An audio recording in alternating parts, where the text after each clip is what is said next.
When the string is stretched between two rigid support under certain tension and vibrate. हा question 2024ला आलेला होता. याचे 4 ऑप्शन आहे. त्यापैकी ऑप्शन आहे antinode at both end and at least one node in between. Okay. B option दिलेलं आहे node at both ends and at least one antinode in between. C option आहे nodes at both end and no antinode in between. D option दिलेलं आहे antinodes at both ends and no node in between.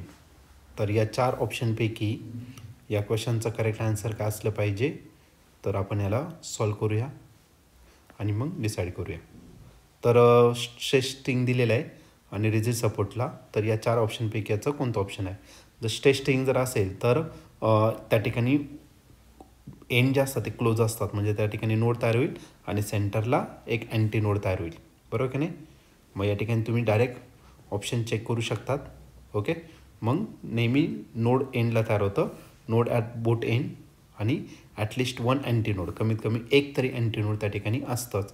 म्हणजे आपला जो question आहे तर त्याचा answer option बी हे त्याचं करेक्ट आन्सर असणार. मग या क्वेश्चनचं करेक्ट आन्सर ऑप्शन बी. अपूर्ण थेरॉटिकल आहे, तर तुम्ही लॉजिक लावून या क्वेश्चनचं करेक्ट आन्सर फाइंड करू शकतात. म्हणून या क्वेश्चनचं ऑप्शन बी असेल. बी हे त्याचं करेक्ट आन्सर आहे.